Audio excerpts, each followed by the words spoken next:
तो बच्चों, पिछली कक्षा में हमने इतिहास, कक्षा 12 की इतिहास की पाठ्य पुस्तक का तीसरा भाग हमने प्रारंभ किया था, और उस तीसरे भाग का हमने जो पहला अध्याय है जिसका नाम है उपनिवेशवाद और देहात, उसको हमने प्रारंभ किया था और उसका भाग प्रथम पढ़ा था। उसके भाग प्रथम में हमने देखा था, बंगाल की जमींदारी व्यवस्था के बारे में समझा था।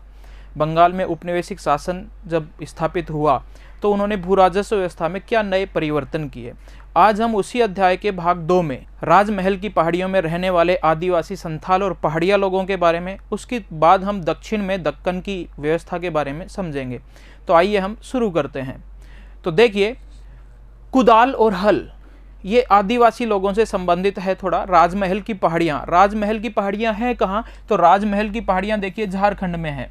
यहाँ पर दो तरह के लोग रहते थे, दो आदिवासी समुदाय रहते थे। एक आदिवासी समुदाय था संथाल, और दूसरे आदिवासी जो पहाड़ों में रहते थे उनको पहाड़िया कहा जाता था। तो दो हो गए, पहाड़िया लोग और संथाल समुदाय के लोग। तो पहाड़िया लोगों के जीवन का प्रतीक तो था कुदाल। ये जो आदिवासी लोग होते हैं ये जंगलों में स्थानांतरित कृषि करते हैं, जिसे झूम कृषि भी कहते हैं। ठीक है, जंगल को साफ करते थे जला के और फिर वहां पर कृषि करते थे। दिक्कत ये थी कि जब ये वहां पर कृषि करते थे तो औपनिवेशिक शासन, जैसा कि अंग्रेज भारत में शासन कर रहे थे, उनको उससे कोई राजस्व की प्राप्ति नहीं हो रही थी। समझ रहे हैं आप? जंगल में जब कृषि होती थी तो वो आदिवासी लोग सरकार को किसी प्रकार का राजस्व नहीं देते थे। तो सरकार चाहती थी कि इन जंगली भूमि को साफ कर दिया जाए और कृषि क्षेत्र का विस्तार किया जाए। ज़्यादा कृषि होगी तो निश्चित है कि सरकार की राजस्व ज़्यादा प्राप्त होगा सरकार को और उनकी आय बढ़ेगी। इसलिए अब देखिए आगे कि राजमहल की पहाड़ियाँ जो झारखंड में है, यहाँ पहाड़िया लोग रहते थे। जो आदिवासी लोग पहाड़ों में रहते थे इसलिए उन्हें पहाड़िया लोग कहा जाता था। ये यहाँ क्या करते थे? झूम कृषि करते थे, स्थानांतरित कृषि भी जिसको कह सकते हैं, वो यहाँ पर करते थे। अब आगे क्या है कि अंग्रेजों के द्वारा कृषि भूमि का विस्तार किया गया। भाई, अंग्रेज कृषि भूमि का विस्तार क्यों करेंगे? क्योंकि जंगल से उन्हें किसी तरह की कोई इनकम नहीं हो रही थी अंग्रेजी सरकार को, इसलिए वो चाहते थे कि जंगली क्षेत्रों को साफ करके वहां पर कृषि की जाए ताकि उनको राजस्व की प्राप्ति हो सके। तो अंग्रेजी सरकार ने क्या शुरू कर दिया? कृषि भूमि का विस्तार करने के लिए जंगलों की कटाई शुरू कर दी। अब जंगलों की जब कटाई होगी तो जंगली क्षेत्र और चारागाह कम होते गए, और जो आदिवासी लोग जंगलों में रहते थे वो किसी बाहरी लोगों के हस्तक्षेप को उन्हें पसंद नहीं था कि कोई बाहरी लोग उनके जीवन में हस्तक्षेप करे। तो ये लोग नाराज हो गए और संघर्ष शुरू हो गया। तो देखिए अगली लाइन क्या है? ज्यों-ज्यों स्थायी कृषि का विस्तार होता गया, जंगल व चारागाहों का क्षेत्र संकुचित होता गया, और ये आदिवासी लोगों को पसंद नहीं था। अब पहाड़ी लोगों और स्थायी खेतीहरों के बीच झगड़ा शुरू हो गया। पहाड़ों में जो आदिवासी रहते थे उनका क्षेत्र कम होता जा रहा है, कृषक लोग आगे बढ़ते जा रहे हैं, तो पहाड़ी लोग उनका विरोध करते थे कि ये हमारे क्षेत्र में क्यों आ रहे हैं। उनके बीच झगड़ा शुरू हो गया और ये झगड़ा लंबे समय तक चला। अंग्रेजी सरकार ने इस झगड़े को कम करने की खूब कोशिश की, उनको दबाने की कोशिश की। बाद में समझौते का रास्ता अपनाया गया, लेकिन वो भी लंबे समय तक नहीं चल पाया। ठीक है, तो हमने पढ़ा कि जो वहाँ पर पहाड़ी क्षेत्र में रहने वाले पहाड़िया लोगों की क्या समस्या थी, औपनिवेशिक शासन ने उनको किस प्रकार प्रभावित किया। ठीक है, ऐसे ही हम आगे देखेंगे कि जो संथाल लोग होते थे उसी क्षेत्र में, जो नए लोग आकर बसे थे आदिवासी संथाल, उनको औपनिवेशिक शासन से क्या परेशानी थी, किस प्रकार उन्होंने प्रभावित किया औपनिवेशिक शासन ने। तो देखिए, संथाल विद्रोह करेंगे, उनके खिलाफ जो नीतियां अपनाएंगे औपनिवेशिक शासन, तो एक संथाल लोग विद्रोह करेंगे, जिसे बहुत प्रसिद्ध है, ये आपको जरूर याद रखना चाहिए कि संथाल विद्रोह कब हुआ था। तो संथाल विद्रोह कब हुआ था? 1855-56 में। इस तरह याद रख सकते हैं कि 1857 में जो क्रांति हुई उससे जस्ट पहले कौन सा विद्रोह हुआ था? एक बड़ा विद्रोह, उसका नाम है संथाल विद्रोह। तो देखिए, संथाल लोग 1780 के आसपास बंगाल में आने लगे थे। ये बंगाल के बाहरी क्षेत्र असम की तरफ रहते थे और बंगाल की तरफ बढ़े चले आ रहे थे, बंगाल में पहुंचने लग गए थे। और ये जनजाति मुख्यतः कृषक थी। इससे पहले जो हम पहाड़िया लोगों के बारे में जान रहे थे, वो कृषि के अलावा शिकार भी करती थी, जंगल से और चीजें प्राप्त करती थी, उनसे अपना जीवन यापन करते थे। लेकिन ये लोग शिकारी कम थे, मुख्य रूप से क्या थे? कृषक थे। और ये लोग क्या करते थे? ये लोग जंगली भूमि को साफ करते थे बहुत बड़े क्षेत्र में और खेती करते थे। अब समझिए, यहाँ पे जमींदार और अंग्रेजों को यही तो चाहिए कि यहाँ पर जो जंगली भूमि है उसको साफ कर दिया जाए और वहां पर खेती की जाए। और खेती करने के लिए उन्होंने फिर किनको आमंत्रित कर दिया? संथाल लोगों को, कि आइए जंगलों को साफ कीजिए और यहाँ पर खेती कीजिए। बाद में फिर इनसे भू राजस्व भी लेंगे और यहीं से फिर विवाद शुरू होगा। तो देखिए, जमींदार लोगों ने नई कृषि भूमि तैयार करने, समझना, जमींदार लोगों ने नई कृषि भूमि तैयार करने और कृषि क्षेत्र का विस्तार करने के लिए इन्हें आमंत्रित किया। किन्हें आमंत्रित किया? संथालों को, कि आओ जंगल को, हमारे क्षेत्र में जो जंगल है यहाँ से हमें कोई इनकम नहीं प्राप्त हो रही, राजस्व नहीं प्राप्त हो रहा, आप आइए इस जंगली क्षेत्र को साफ कर दीजिए और यहाँ पर कृषि कीजिए, बाद में हम तुमसे राजस्व भी वसूल करेंगे, बाद में करेंगे। तो 1832 तक जमीन के एक काफी बड़े इलाके को क्या नाम दिया गया है? दामिन ए कोह के रूप में सीमांकित कर दिया। ध्यान देना, दामिन ए कोह। दामिन ए कोह क्या है कि जो औपनिवेशिक शासन था, अंग्रेजी सरकार थी, उन्होंने संथालों के रहने के लिए राजमहल की पहाड़ियों के बीच में एक ऐसा क्षेत्र निश्चित कर दिया था, सीमांकित कर दिया था, जो जंगली क्षेत्र था, कि ये क्षेत्र संथाल लोगों का है। इस जंगल को संथाल लोगों ने साफ किया और वहां पे कृषि शुरू की। वो संथाल क्षेत्र किस नाम से जाना गया? दामिन ए कोह के नाम से वो संथाल क्षेत्र जाना गया था। दामिन ए कोह क्या है? तो देखना, ये भागलपुर से राजमहल तक का वन क्षेत्र था, जिसको बाद में संथाल लोगों के लिए सीमांकित कर दिया और वहीं पर संथाल लोग फिर खेती करते थे। तो ब्रिटिश सरकार द्वारा दामिन ए कोह का निर्माण संथाल समुदाय को बसाने के लिए किया गया था। भाई बसाना चाहेंगे ना, ताकि जंगल में ये कृषि करें और बाद में हमारी आय बढ़े, राजस्व प्राप्त हो इनसे। तो राज्य सरकार ने बाद में इन पर फिर भारी कर लगाए। शुरू में तो संथालों को आमंत्रित किया कि आइए, ये जंगली क्षेत्र है, यहां से हमें कोई राजस्व प्राप्त नहीं हो रहा, आप यहां पर खेती कर दीजिए और ये आप ही का क्षेत्र है, नाम दे दिया दामिन ए कोह। लेकिन बाद में जब वो खेती जमीन साफ कर ली, खेती की उन्होंने, तो भारी राजस्व लगा दिया संथाल लोगों के ऊपर। अब संथाल लोग इतना राजस्व कहां से दें? इतनी भी पैदा नहीं कर पाते थे बेचारे कि पूरा राजस्व सरकार को वो चुका पाए, नहीं चुका पाते थे। तो संथाल लोगों को किसकी जरूरत होगी? ऋण की। वो साहूकारों से ऋण लेते थे, जो अमीर किसान थे या साहूकार थे, उनसे संथाल लोगों ने ऋण लेना शुरू कर दिया। और उसके बाद तो फिर वो ऋण के जाल में ऐसे फंसे, एक बार ऋण लिया, उसका उनसे ब्याज नहीं दिया गया, अगली बार फिर ऋण ले आए और राजस्व चुकाते गए। तो इस तरह वो ऋण के जाल में ऐसे फंसे कि फिर वो ऋण को पूरा चुका ही नहीं पाए। अब ऋण को नहीं चुका पाए तो जो साहूकार लोग थे, उन्होंने संथालों की जमीन को हड़प लिया। साहूकार लोग कह रहे हैं कि तुम ऋण नहीं चुका पा रहे हो तो तुम्हारी जमीन अब हमारी हुई, उनकी जमीन को छीन लिया जाता था। तो साहूकार लोग क्या है? बाहरी लोग हैं। स्थानीय लोग उस क्षेत्र के कौन थे? संथाल लोग हैं। इसलिए यहां भी ध्यान देना है कि संथाल लोग जो बाहरी लोगों को क्या कहते थे? दीकू। ये ध्यान रखना है कि संथाल लोग बाहरी लोगों को क्या कहते थे? दीकू। तो यहां संथालों ने साहूकारों को दीकू कहा है। अब इस सब के विरोध में लगान बहुत ज़्यादा बढ़ता जा रहा है, उनकी ज़मीनें साहूकारों के द्वारा हड़पी जा रही हैं। तो संथालों ने फिर मिलजुल कर विद्रोह कर दिया। तो संथाल विद्रोह कब हुआ? एक बार फिर से देखना, 1855-56 में। इस संथाल विद्रोह का नेता कौन था? सिद्धू मांझी। और ये मुख्यतः कृषक थे, इसलिए इनकी शक्ति का प्रतीक, इस विद्रोह का प्रतीक क्या था? हल। तो ध्यान रखना, छोटे प्रश्न यहाँ से बनते हैं कि संथाल विद्रोह कब हुआ, इसका नेता था सिद्धू मांझी, बहुत इंपॉर्टेंट है। इनकी शक्ति का प्रतीक क्या था? हल। देखिए यहाँ आपको दिखता है बोर्ड पे कि ये जो सिद्धू मांझी का एक फोटो है, जो उस समय इंग्लैंड के अखबारों में छपा था, जो संथाल विद्रोह का नेतृत्व कर रहा था, ये उनका फोटो है। और ये एक संथाल विद्रोह की फोटो है जो उस समय ब्रिटिश अखबारों में छपी थी। तीर और धनुष से लड़ रहे हैं बाहरी लोगों के खिलाफ। बाहरी लोगों को क्या कहते हैं? दीकू। तो इस तरह ये संथाल विद्रोह चलता रहा। और बाद में क्योंकि ये तीर धनुष से लड़ते थे और दूसरी तरफ से गोलियां चलती थी, तो कहते हैं ना कि तीर धनुष गोलियों का जवाब कितने समय तक दे पाते, इसलिए बाद में धीरे धीरे इस विद्रोह को दबा दिया गया। अब है देहात में विद्रोह। तो ये हमने राजमहल की पहाड़ियों के बारे में, वहाँ पर रहने वाले आदिवासी लोग किस तरह औपनिवेशिक शासन का अर्थ उन्होंने लिया और किस तरह वो प्रभावित हुए, वो समझा। अब हम थोड़ा सा दक्षिण की तरफ बढ़ते हैं और दक्षिण में जो महाराष्ट्र का क्षेत्र है, जहाँ आजकल पुणे है, पहले जिसको पूना कहते थे, उस क्षेत्र में जो देहाती लोग थे, गाँव में रहने वाले किसान थे, वो औपनिवेशिक शासन से किस प्रकार प्रभावित हुए उसके बारे में देखते हैं। तो तो देखिए देहात में विद्रोह, मुख्यतः ये कौन सा क्षेत्र था, ये बंबई, दक्कन और पूना के आसपास का पूरा क्षेत्र था जिसकी अब हम बात करने जा रहे हैं। तो यहां विद्रोह कब हुआ, किसानों ने विद्रोह कब किया, तो 12 मई 1875 को किसानों ने साहूकारों के विरुद्ध विद्रोह किया और यह विद्रोह पूना के गांव सूपा से प्रारंभ हुआ था। यह विद्रोह कब हुआ, 1875 में। अब बात है कि क्यों किसानों ने विद्रोह किया, तो साहूकारों के विरुद्ध क्यों किया, तो इसको अब हम समझेंगे कि इन्होंने यहाँ देहाती लोगों ने विद्रोह क्यों किया, औपनिवेशिक शासन से किस प्रकार वो प्रभावित थे। तो आइए देखते हैं, पहले थोड़ा सा समझते हैं कि जैसे हमने पिछली कक्षा में देखा था कि बंगाल में स्तंभरारी व्यवस्था लॉर्ड कॉर्नवालिस के द्वारा लागू की गई थी, जिसमें होता क्या था, जिसमें एक तो होता था कृषक,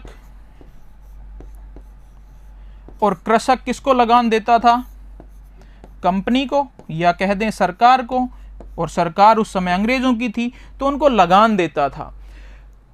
हमने याद करना, जमींदारी व्यवस्था पे आ रहे हैं एक बार वापस, जो हमने पिछली कक्षा में बंगाल की व्यवस्था के बारे में समझा था, नई भू राजस्व व्यवस्था जो वहां पे लागू की गई थी, जिसे स्तंभरारी व्यवस्था, जमींदारी व्यवस्था या स्थायी बंदोबस्त भी कहा गया था। तो देखिए एक मध्यस्थ वर्ग वहां पे तैयार किया था अंग्रेजों ने, जिसको जमींदार कहा था अपन ने। तो जमींदार किसानों से लगान लेके कंपनी को पहुंचाता था, ये हमने पिछली कक्षा में देखा।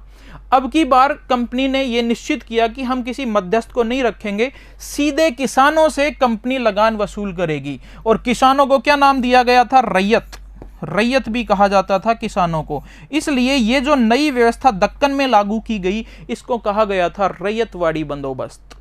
समझ रहे हो, सीधा किसान से, रैयत से समझौता किया गया, मध्यस्थ वर्ग अब नहीं था जमींदार यहाँ पे। इसलिए इस व्यवस्था को, इस नई भू राजस्व व्यवस्था को नाम क्या दिया गया, रैयतवाड़ी बंदोबस्त। ठीक है, तो समझते हैं इसके बारे में। देखिए एक नई भू राजस्व व्यवस्था, हमने देखा कि दक्कन के किसानों ने, देहाती किसानों ने विद्रोह किया साहूकारों के खिलाफ, और ये पूना के एक सूपा गांव से शुरू हुआ था। विद्रोह क्यों किया, क्योंकि एक नई भू राजस्व व्यवस्था थी जिनसे उनको नुकसान हुआ, उसको लेकर ये विद्रोह हुए थे। तो देखिए नई भू राजस्व व्यवस्था कौन सी थी, रैयतवाड़ी बंदोबस्त। कहाँ, बंबई और दक्कन के क्षेत्र में लागू की गई थी, मुख्यतः मद्रास, आजकल जिसे हम चेन्नई कहते हैं, पहले मद्रास नाम था, बंबई और कुछ असम के क्षेत्र में भी ये व्यवस्था लागू की गई थी। इसमें होता क्या था, तो देखना हम तुलना करेंगे जो पिछली कक्षा में जमींदारी व्यवस्था पढ़ी उससे। तो जमींदारी व्यवस्था को आपने स्थायी बंदोबस्त भी कहा था, क्योंकि वहां पर किसी एक क्षेत्र से लगान वसूल करने की जिम्मेदारी एक जमींदार को दी गई थी, और कंपनी ने तय कर दिया था, लगान स्थायी कर दिया था कि हमें तो इस क्षेत्र से इतना लगान जमींदार देगा, चाहे वो किसानों से वसूल करे, अकाल पड़े, कुछ भी हो, हमें चाहिए। तो कंपनी की आय निश्चित हो गई थी। उससे कंपनी को नुकसान भी हुआ था, कुछ फायदे हुए थे कि स्थायी हो गई, लेकिन नुकसान क्या हुआ, तो पिछली कक्षा के लास्ट में जो हमने देखा था कि जमींदारी व्यवस्था में 18वीं शताब्दी के प्रारंभ तक जो जमींदार अपनी जमींदारी बचाए रख पाए, उनको फिर आगे दिक्कत नहीं आई थी। यहीं पे हमने कक्षा का एंड किया था पिछली का, तो याद करते हैं उसको कि 18वीं शताब्दी के प्रारंभ में कृषि उपजों का मूल्य बाजार में बढ़ गया था। कृषि उत्पाद जो खेत में पैदा किए वो बाजार में अच्छी कीमत में बिकते थे, तो किसान की आय बढ़ गई। किसान की आय बढ़ी तो जमींदार की भी आय बढ़ गई, लेकिन कंपनी की आय नहीं बढ़ी। क्यों नहीं बढ़ी, क्योंकि कंपनी ने तो पहले ही स्थायी कर दिया था कि हमें इस क्षेत्र से इतना लगान चाहिए, तो उसकी आय में प्रभाव नहीं पड़ा। अब कंपनी चाहती है कि हम स्थायी नहीं करेंगे, तो क्या करेंगे, वो कहते हैं हर 30 वर्ष बाद जमीनों का फिर से सर्वेक्षण किया जाएगा और राजस्व की दर उसी अनुसार या तदनुसार बढ़ा दी जाएगी। ठीक है, तो ये रैयतवाड़ी बंदोबस्त था कि 30 साल बाद अगर किसान की इनकम बढ़ती है, कृषि उपजों का मूल्य बाजार में बढ़ता है, तो कंपनी की भी बढ़नी चाहिए, इसलिए 30 साल बाद फिर बढ़ा देंगे। तो समझना एक चीज, रैयतवाड़ी बंदोबस्त, एक बार ये अगली लाइन देखते हैं कि 1820 में ये लागू किया गया था रैयतवाड़ी बंदोबस्त। ये मद्रास में सबसे पहले लागू किया गया। मद्रास प्रांत होता था, आज तमिलनाडु प्रांत, और चेन्नई जो शहर है उसी को मद्रास कहते थे। किसके द्वारा लागू किया गया था, थॉमस मुनरो के द्वारा ये लागू किया गया था। तो 1820 में जब लागू किया गया तो किसानों से उनकी कुल उपज का लगभग 50% भाग लगान के रूप में वसूल किया जाता था। लगान की दरें बहुत ऊंची रखी कंपनी ने यहाँ पे। किसान ने, सोचो कितना अन्याय हो रहा है किसान के साथ, कि जितना भी उसके खेत में पैदा हुआ उसका 50% भाग तो लगान के रूप में कंपनी को दे देगा, बाकी 50% में वो अपना परिवार चलाएगा, अपने बच्चों को पालेगा, बच्चियों की शादी करेगा, तो बहुत शोषण हो रहा था। और ये भी कह दिया कि 30 साल बाद फिर से सर्वेक्षण करेंगे और इस लगान को फिर से बढ़ा दिया जाएगा, तो ये भी तय किया इसी में। आगे देखें कि राजस्व की राशि सीधे रैयत के साथ तय की गई थी, बिचौलिया वर्ग नहीं था, सीधा किसान किसको देगा? कंपनी को। आगे है कि अकाल के समय भी राजस्व कठोरता से वसूल किया जाता था। अगर अकाल पड़ गया, खेत में किसान के कुछ भी पैदा नहीं हुआ, तो भी कठोरता पूर्वक उससे लगान वसूल किया जाता था। खेत है किसान का, अकाल पड़ा हुआ है, कुछ भी पैदा नहीं हुआ, कंपनी के अधिकारी आते हैं कि भाई पिछली बार जितना दिया था 50% उतना तो देना पड़ेगा, हमें नहीं मतलब कि कुछ पैदा हुआ कि नहीं हुआ। तो किसान अगर नहीं देता था तो उसकी जमीन उससे छीन ली जाती थी। और किसान अपनी जमीन को बचाने के लिए साहूकारों के पास जाता था और उनसे क्या लेगा? ऋण प्राप्त करेगा। वो ऋण लेके उस लगान को चुकाएगा।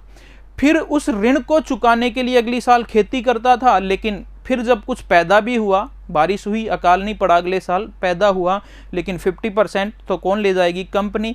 50% में वो अपना घर चलाए या अपना ऋण चुकाए।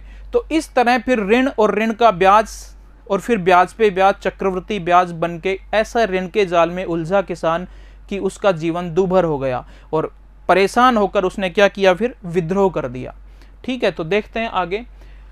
फिर कपास में तेजी आई। ये एक नई बात आ रही है यहाँ पे कि कपास को हम समझते हैं, हमारे खेतों में जो कपास पैदा होती है उसी से कपड़ा बनता है, उसी से वस्त्र तैयार होते हैं। और ये वस्त्र उद्योग कहाँ थे? ब्रिटेन में। ब्रिटेन में जो वस्त्र उद्योग थे उनके लिए कच्चे माल के रूप में कपास की जरूरत होती थी ताकि वस्त्र बन सके, उनके उद्योग चल सकें। और ये कपास वो भारत से और अमेरिका से मंगवाता था। तो देखिए 1860 से पहले ब्रिटेन में जो कपास पूरी जाती थी उसका 3/4 भाग अमेरिका से आता था। ब्रिटेन में जितनी कपास है 3/4 मतलब 75% हिस्सा अमेरिका से आ जाता था ब्रिटेन में। लेकिन दिक्कत क्या हुई कि 1861 में अमेरिका में गृह युद्ध शुरू हो गया, वहां पर लड़ाई शुरू हो गई अमेरिका में, गृह युद्ध, आपसी लड़ाई। तो गृह युद्ध के दौरान वहां खेत उजड़ गए, कपास पैदा नहीं हुई। अब कपास पैदा नहीं हुई तो ब्रिटेन के जो उद्योग हैं वो तो उजड़ जाएंगे ना, बर्बाद हो जाएंगे। अगर उन्हें कपास नहीं मिली तो उद्योग बंद हो जाएंगे, कपड़ा नहीं बनेगा वहां पे। कितने ही मजदूर जो ब्रिटेन में उद्योगों में काम कर रहे हैं वो बेरोजगार हो जाएंगे और ब्रिटेन की सारी अर्थव्यवस्था चौपट हो जाएगी। ऐसा तो ब्रिटेन होने नहीं देगा। ब्रिटेन को क्या चाहिए? कपास। कहां से आ रही थी? अमेरिका से। अब वो क्या कहता है कि अब ये कपास हमें कौन पूर्ति करेगा? भारत।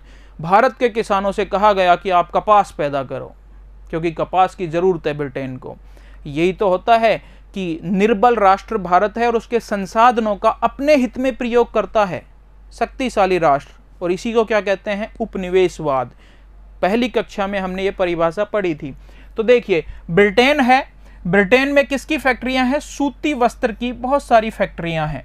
और ब्रिटेन में जो फैक्ट्रियां हैं वो मुख्यतः 2 शहर में केंद्रित थी, मैनचेस्टर और लंकाशायर। ब्रिटेन के 2 शहर हैं जहां पर बहुत ज़्यादा सूती वस्त्र की फैक्ट्रियां थी। इन फैक्ट्रियों को चलाए रखने के लिए कच्चे माल के रूप में कपास की जरूरत थी। तो कच्चा माल क्या चाहिए यहाँ? कपास। कपास कहाँ से आता था? 75% भाग अमेरिका। अब अमेरिका से नहीं आएगा, गृह युद्ध शुरू हो गया। तो फिर ये सारी आपूर्ति कौन करेगा? भारत। भारत के किसान के पास जो खेत थे उनसे कहा गया कि आप इस खेत में क्या बोओगे? कपास पैदा करो, क्योंकि ब्रिटेन को क्या चाहिए? कपास। किसान कहता है कि नहीं, हम कपास क्यों पैदा करें, कपास थोड़ी खाएंगे, हमें तो खाद्यान्न फसलें पैदा करनी है, हमें तो गेहूं, बाजरा, जौ, मक्का इस तरह की फसलें उपजानी है ताकि साल भर हमारा पेट भर सके, हमारे पशुओं के लिए चारा मिल सके, कपास नहीं पैदा करेंगे। तो फिर अंग्रेज अब जबरदस्ती कपास कैसे पैदा करवाएंगे? देखिए 1857 में ब्रिटेन में कपास आपूर्ति संघ की स्थापना हुई और 1859 में मैनचेस्टर कॉटन कंपनी बनाई गई। ब्रिटेन में ये कुछ नई व्यवस्था की गई क्योंकि कपास की कमी पड़ रही है तो कहीं से भी आपूर्ति हो। 2 संगठन बनाए गए और इन दोनों संगठनों का उद्देश्य क्या था? दुनिया के हर भाग से कपास, हर भाग में कपास के उत्पादन को प्रोत्साहित करना और साथ ही जिससे उनकी वस्त्र उद्योगों का विकास हो सके। आगे देखते हैं, ब्रिटेन को किसकी आवश्यकता है? कपास की। ब्रिटेन को कपास की आवश्यकता है। तो ब्रिटेन क्या कहेगा, भारत में जो सौदागर हैं जो कि किसानों की फसलों को खरीदते हैं, ठीक है, उनसे क्या कह रहे हैं कि भाई हमें चाहिए कपास, बदले में हम तुम्हें एडवांस भी देने को तैयार हैं, बस हमारे लिए कपास कहीं से भी खरीद के लाओ। तो ब्रिटेन से एडवांस आने लग गया किनके पास, सौदागरों के पास। और सौदागर फिर भारतीय किसानों के पास जाते हैं और उनको कहते हैं कि ये खाद्यान्न फसलें मत उगाओ, कपास की कीमत अच्छी मिलेगी आपको, बहुत महंगी जाएगी आपकी कपास, तो वो पैदा करो। किसान फिर भी मना करता है, नहीं हम तो भूखे मर जाएंगे, नहीं बोएंगे कपास, पैदा नहीं करेंगे। तो कह रहे हैं कि नहीं, 1 एकड़ में अगर तुम कपास बोने पे तैयार हो जाओ तो हम तुम्हें एडवांस में, अग्रिम में कितने दे देंगे, 100 रुपए। भारतीय किसानों से बात कर रहे हैं सौदागर, क्या कह रहे हैं, प्रति एकड़ के 100 रुपए अग्रिम राशि दे दी जाती थी किसानों को, ये लो 100 रुपए कपास बो। अब किसी सौदागर ने किसान को 100 रुपए दे दिए कि कपास पैदा करो, तो किसान पे तो कर्जा हो गया ना 100 रुपए का। किसान के खेत में जब कपास पैदा होगी तो उस कपास को वापस बेचने भी इसी के पास जाएगा, इसी के पास जाएगा। और मान लो ऐसा हो जाए कि वो इतनी कपास पैदा कर ली उसने कि 100 रुपए की वो कपास बिक गई, तो कर्जा बराबर, अगली साल फिर कपास बोनी है तो फिर एडवांस दो। और कभी कभी तो ऐसा भी होता था कि ये उस पैदा हुई कपास के 80 रुपए ही देता था साहूकार किसान को, तो 100 रुपए पहले ले रखे थे किसान ने साहूकार से, कपास बेचने गया वो 80 रुपए की ही लगाई उसने, 80 रुपए मिलेंगे इसके, तो 20 रुपए कर्जा बाकी और रह गया। किसान को किस तरह शोषण होता था, समझ रहे हैं हम। उपनिवेशी शासन के विरुद्ध देहाती लोगों ने क्यों विद्रोह किया, समझना इस चीज को। आगे देखते हैं कि फिर आगे हुआ क्या कि 1862 में ब्रिटेन में जितने भी कपास की आपूर्ति होती थी उसका 90% कहां से होने लग गया, भारत से। खूब कपास पैदा की दक्कन में, क्योंकि दक्कन में काली मिट्टी होती है, काली चिकनी मिट्टी जो कपास के लिए सबसे उपजाऊ होती है, वहां ज्यादा कपास होती है। खूब कपास पैदा की भारतीयों ने, और 90% कपास भारत से ही जारी थी अब ब्रिटेन में। अब प्रश्न यह है कि कपास उत्पादकों को क्या मिला इससे। अब आप निश्चित सोच रहे होंगे कि किसान तो अमीर हो गए होंगे, लेकिन उनको क्या मिला, कपास उत्पादकों को इससे क्या मिला। देखिए आगे फिर बात करें कि हुआ क्या कि 1865 में अमेरिका का गृह युद्ध बंद हो गया। खूब पैदा कर रहे हैं भारत में किसान कपास, 1865 में एक घटना हुई कि गृह युद्ध समाप्त हो गया, अब वहां शांति हो गई अमेरिका में। निश्चित है अमेरिका में फिर से कपास पैदा होगी, तो हुआ क्या, अमेरिका में कपास का उत्पादन फिर से चालू हो गया, और भारत से जो कपास का निर्यात किया जाता था उसमें गिरावट आती चली गई। अब किसानों ने खूब सारी कपास पैदा कर रखी है, लेकिन अब उतनी कीमत नहीं मिलेगी जितनी कुछ साल पहले मिल रही थी, क्योंकि अब कपास अमेरिका से भी आ रही है, भारत से भी आ रही है। कोई चीज ज्यादा आ जाती है तो निश्चित है उसकी कीमत गिर जाती है। तो क्या हुआ, व्यापारी और साहूकार ने कपास उत्पादकों को ऋण देने से मना कर दिया। जो अग्रिम 100 रुपए दिए जा रहे थे, अब वो अग्रिम 100 रुपए हम नहीं देंगे। साहूकार कह रहे हैं किसानों को, क्यों नहीं देंगे, अब कोई कपास की कीमत तो रही नहीं, हम तुम्हें 100 रुपए देंगे, तुम कपास पैदा करोगे, तुम्हारी कपास इतने में बिकेगी नहीं, तो तुम हमारा ऋण चुका नहीं पाओगे, तो मना कर दिया। यही टॉपिक था, समझना, कि किसानों को जहां से ऋण मिल रहा था वो ऋण का स्रोत ही सूख गया। अब साहूकार ऋण नहीं दे रहे, तो किसान तो बेचारा फिर से वैसा का वैसा हो गया। आगे देखते हैं, और साथ ही सरकार के द्वारा लगान भी बढ़ा दिया गया। वापस याद करो कि 1820 में रैयतवाड़ी व्यवस्था लागू की गई, कहा था कि 30 वर्ष बाद फिर से सर्वेक्षण करेंगे और लगान बढ़ाएंगे। तो एक तो कपास की कीमत पूरी नहीं मिल रही, ठीक है, और साथ में लगान और बढ़ा दिया, तो किसान तो बेचारा फंसता ही चला गया। ऐसी स्थिति में वो विद्रोह तो करेगा ही करेगा किसान, ठीक है। अब वहां पर बहुत ज्यादा विद्रोह हुए किसानों ने। जब किसान साहूकार के पास जाते थे कि भाई ऋण दो, उन्होंने पहले ऋण दिए थे, अब ऋण देने से मना कर दिया जब किसानों को जरूरत थी कि अब कोई ऋण हम आपको नहीं दे सकते। तो इस तरह जब किसान को ऋण नहीं मिल रहे थे तो किसान को लगा कि मेरे साथ अन्याय हो रहा है, और साथ में साहूकार ने जो पहले किसानों को ऋण दे रखे थे उस पे ब्याज लगा के बहुत ज्यादा वो ऋण उनका बढ़ चुका था। तो किसानों का नाराज होना वाजिब था, और उन्होंने साहूकारों ने जहां वो लिख रखे थे उनके हिसाब किताब कि इतना ब्याज तुम पे, इतना ऋण है, वो उनके फाड़ दिए पेज वगैरह, उनकी बहियां जला दी गई। और यही क्या था, दक्कन का किसान विद्रोह। तो देखिए आगे कि अन्याय का अनुभव हो रहा है किसानों को। होता क्या था कि कुछ नियम होते थे कर्ज लेने और देने के। नियम क्या होते थे? मान लो किसी ने 100 रुपए का ऋण लिया है, अब उस पे वो ब्याज लगाएगा। तो देखो लिया कितने का है? 100 रुपए का, तो मूलधन कितना हो गया? 100 रुपए। अब इस पे ब्याज लगेगा, मान लो 1 वर्ष में 20 रुपए ब्याज हुआ, तो कितना देना है अब किसान को 1 वर्ष बाद? 120। और इस तरह वो ब्याज बढ़ता जाता था। लेकिन एक नियम ये था, ये नियम चलता था, सरकार ने भी ये नियम बनाया हुआ था कि मूलधन से ज्यादा ब्याज नहीं हो सकता। मतलब जितना 100 रुपए मूलधन है, इससे ज्यादा ब्याज, ऐसा नहीं कि 200 वसूल कर लो, 100 मूलधन 100 ब्याज, ऐसे नहीं होगा। मूलधन से ज्यादा ब्याज वसूल नहीं कर सकते। लेकिन इसके लिए भी साहूकारों ने नए हथकंडे निकाले कि अब जब अगले साल जब किसान को बुलाता था वो, और लेख बदल दिया जाता था, बही के दूसरे पन्ने में उससे लिखवा लिया जाता था कि मैंने तुमको कितने दिए? 120 दिए। कितने थे पिछले साल? 100। 20 रुपए ब्याज लगा कर ये लिख दिया कि 20 ब्याज नहीं है, 120 अब क्या है? मूलधन। और इस तरह से किसानों का बहुत ज्यादा शोषण हुआ। कई उदाहरण तो ऐसे मिले जहां पे 1000 रुपए ऋण दिया गया और उसका ब्याज ही 2000 हो गया।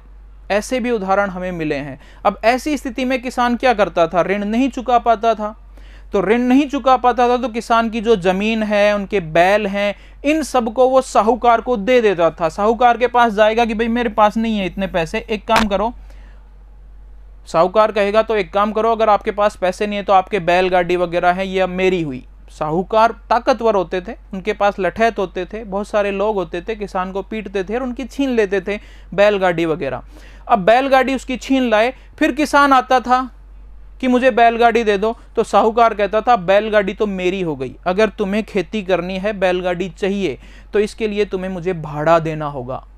देखिए वही एक उदाहरण यहाँ पर है। उस समय एक जब बहुत ज़्यादा विद्रोह हुए तो एक दक्कन जांच आयोग गठित किया गया था, दक्कन दंगा जांच आयोग गठित किया गया था सरकार के द्वारा कि दक्कन में जो दंगे हो रहे हैं उनकी जांच करो। तो उसका क्या नाम दिया? दक्कन दंगा जांच आयोग। अब वो किसानों के पास जाता था, साहूकारों के पास जाते थे वो लोग जांच करने, तो उन्हें ऐसे कुछ उदाहरण मिले। उदाहरण देखते हैं। पहला, जब किसान पर ऋण का भार बहुत ज्यादा बढ़ गया, वह ऋणदाता का ऋण चुकाने में असमर्थ हो गया। अब ऋणदाता के पास अपना सर्वस्व, जमीन, गाड़ियां, पशुधन आदि देने के अलावा कोई चारा नहीं था। लेकिन पशुओं के बिना फिर वो खेती कैसे करे? अगर ये उसको दे दे तो फिर खेती कैसे करे? इसलिए उसने जमीन और पशुधन भाड़े पर ले लिए। पहले साहूकार को बेच दिए, फिर उससे भाड़े पर ले लिए। अब उसे उन पशुओं के लिए जो मूल रूप से उसी के थे, उसी के लिए अब क्या चुकाना पड़ रहा है? भाड़ा। उसने एक भाड़ा पत्र भी लिखवा लेते थे साहूकार। किसान अनपढ़ होता था, कुछ कहीं भी साइन करवा सकते थे उनसे। भाड़ा पत्र या इसे क्या कहेंगे? किरायानामा। और वही ये भाड़ा पत्र है, एक लिखवाना पड़ा, जिसमें यह साफ तौर पर कहा गया था कि पशु और गाड़ियां उसकी अपनी नहीं है, और विवाद छिड़ने पर ये जो दस्तावेज होते थे, जो लिखवाते थे, न्यायालय में मान्य होते थे। और न्यायालय में जब मुकदमा जाता था तो जीत किसकी हो जाती थी? साहूकार की। तो देखिए नीचे एक ऐसे ही दस्तावेज का नमूना दिया गया है जो नवंबर 1873 में एक किसान ने हस्ताक्षरित किया था। और यह देखना, यह दक्कन दंगा जांच आयोग के अभिलेखों से उद्धृत है, उनसे निकला है। देखो क्या लिखता है किसान, लिखता साहूकार है, नीचे किसान साइन कर देगा। देखो, मैंने आपको दे ऋण के खाते में आपको अपनी लोहे के धुरों वाली 2 गाड़ियां, साज सामान, 4 बैलों के साथ बेच दी है। मैंने इस दस्तावेज के तहत उन्हीं 2 गाड़ियों और 4 बैलों को आपसे भाड़े पर ले लिया है। मैं प्रति माह, हर माह आपको 4 रुपए भाड़ा दूंगा, ठीक है, भाड़ा चुकाऊंगा, और आपसे आपकी अपनी लिखावट में रसीद भी प्राप्त करूंगा। हर महीने 4 रुपए भाड़ा देगा किसान। अब वो जो ले ली है उससे, उसी की चीज साहूकार ने छीनी, वापस उसको दी, अब 4 रुपए भाड़ा, ठीक है। फिर आगे क्या कह रहा है कि हर महीने जब मैं 4 रुपए भाड़ा दूंगा तो आपसे रसीद भी प्राप्त करूंगा। अगर रसीद प्राप्त नहीं हुई, मेरे पास रसीद नहीं है, इसका मतलब मैंने भाड़ा नहीं दिया। लास्ट में यही लिखा है, क्या लिखा है?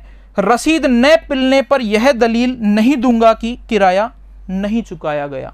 ठीक है, नहीं चुकाया गया अगर रसीद नहीं मिलती है। रसीद देते नहीं थे, किसान अनपढ़ होता था, साहूकार उनको रसीदें नहीं देते थे।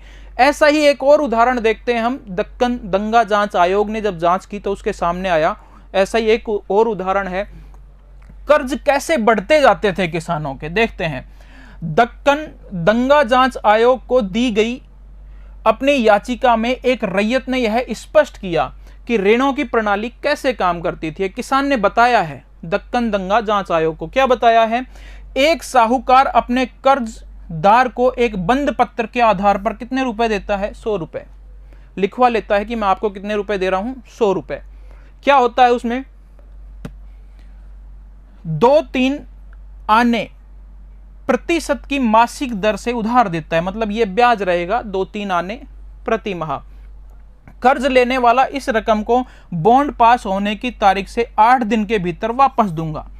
लेने वाला किसान कह रहा है कि 8 दिन के भीतर मैं ये रकम लौटा दूंगा ब्याज सहित। नहीं लौटा हो तो नहीं लौटाया गया तो क्या होगा, देखते हैं। अगर नहीं लौटा पाता है तो क्या होगा, देखिए, रकम वापस अदा न करने के लिए निर्धारित समय के 3 साल के बाद साहूकार अपने कर्जदार से मूलधन तथा ब्याज दोनों को मिलाकर बनी राशि मिश्र धन के लिए एक अन्य बॉन्ड भरवा लेता है। समझ रहे हो ना, कितने रुपए दिए, 100 रुपए दिए, मूलधन 100 रुपए, लौटा दूंगा 8 दिन में, नहीं लौटा पाया, 3 साल तक मान्य होता था एक बॉन्ड, तो 3 साल बाद एक नया बॉन्ड भरवाता था जिसमें इसका ब्याज और मूलधन सब मिला के क्या हो जाता था, मिश्र धन, और ये भरवाता था कि इतना पैसा मैंने दिया और अब फिर ब्याज शुरू हो जाता था पूरी रकम को। इसे कहते हैं चक्रवर्ती ब्याज। कर्ज चुकाने के लिए 125 दिन की मोहलत देता है। 3 साल और 15 दिन बीत जाने पर कर्जदार द्वारा एक तीसरा बॉन्ड फिर भरवाया जाता है। यह प्रक्रिया बार बार दोहराई जाती है और आखिर में देखो हुआ क्या, 100 रुपए के कितने हो गए, 12 वर्ष के बाद 1000 रुपए की राशि, 1000 रुपए की राशि पर 2028 रुपए 10 आना और 3 पैसे तो क्या हो गया है, ब्याज। तो ये क्या है, अन्याय का अनुभव जो किसान ने महसूस किया। ठीक है, उम्मीद है आपको समझ में आई होगी सारी बात। हमने पढ़ी जमींदारी व्यवस्था और दक्कन में कौन सी लागू की गई, रैयतवाड़ी व्यवस्था। ठीक है, अगली कक्षा में हम फिर से मुलाकात करेंगे एक नए टॉपिक के साथ। धन्यवाद।